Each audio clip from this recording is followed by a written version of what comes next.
Bom dia, e hoje a nossa leitura é a carta aos Hebreus, capítulo 7 e 8, em nome do Pai, do Filho e do Espírito Santo. Amém. Excelência do sacerdote de Cristo, capítulo 7. Este Melquisedeque, rei de Salém, sacerdote do Deus Altíssimo que saiu ao encontro de Abraão, quando este regressava da derrota dos reis e o abençoou, ao qual Abraão ofereceu o dízimo de todos os seus despojos, é conforme seu nome indica, primeiramente rei de justiça, e depois rei de Salém, isto é, rei de paz. Sem pai, sem mãe, sem genealogia, a sua vida não tem começo nem fim. Comparável sob todos os pontos ao Filho de Deus, permanece sacerdote para sempre. Considerai, pois, quão grande é aquele a quem até o patriarca Abraão deu o dízimo dos seus mais ricos espólios, os filhos de Levi, revestidos do sacerdote, na qualidade de filhos de Abraão, tem por missão receber o dízimo legal do povo, isto é, de seus irmãos.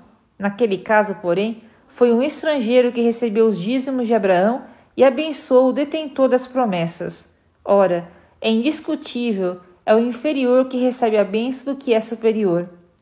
Demais aqui, os levitas que recebem os dízimos são homens mortais. Lá, porém, se trata de alguém do qual é atestado que vive. Por fim, por assim dizer também Levi, que recebe os dízimos, pagou-os na pessoa de Abraão, pois ele já estava em germe no íntimo deste, quando aconteceu o encontro com Melquisedeque. Se a perfeição tivesse sido realizada pelo sacerdote levítico, porque é esse sobre que se funda a legislação dada ao povo, que necessidade havia ainda de surgisse outro sacerdote segundo a ordem de Melquisedeque e não segundo a ordem de Arão?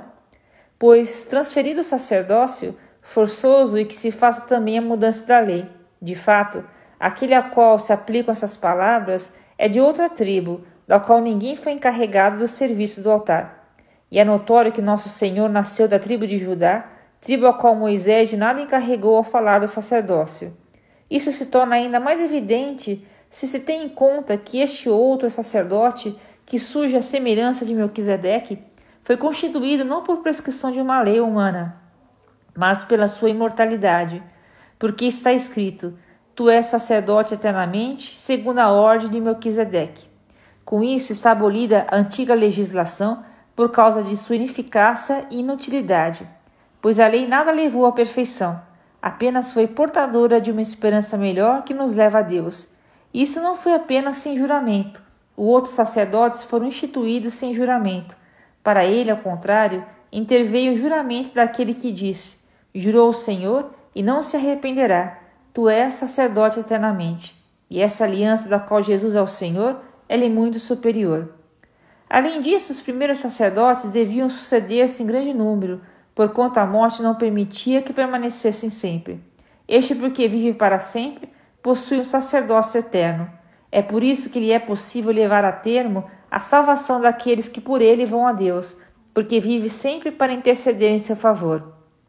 Tal é, com efeito, o pontífice que nos convinha, santo, inocente, imaculado, separado dos pecadores e elevado além dos céus, que não tem necessidade, como os outros sumos sacerdotes, de oferecer todos os dias sacrifícios, primeiro pelos pecados próprios, depois pelos do povo, por isso o fez de uma só vez para sempre, oferecendo a si mesmo. Enquanto a lei elevava ao sacerdote homens sujeitos às fraquezas, o juramento que sucedeu à lei constituiu o Filho, que é eternamente perfeito. Capítulo 8. Superioridade da nova aliança. O ponto essencial do que acabamos de dizer é este: temos um sumo sacerdote que está assentado à direita do trono da majestade divina nos céus, ministro do santuário e do verdadeiro tabernáculo, erigido pelo Senhor e não por homens. Todo pontífice é constituído para oferecer dons e sacrifícios.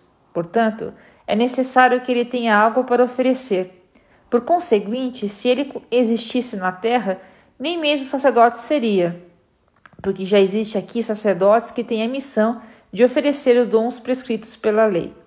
O culto que estes celebram é, aliás, apenas a imagem, sombra das realidades celestiais, como foi revelado a Moisés quando estava para construir o tabernáculo. Olha, foi-lhe dito: faze todas as coisas conforme o modelo que te foi mostrado no monte. Ao nosso sumo sacerdote, entretanto, compete ministério tanto mais excelente quanto é mediador de uma aliança mais perfeita, selada por melhores promessas.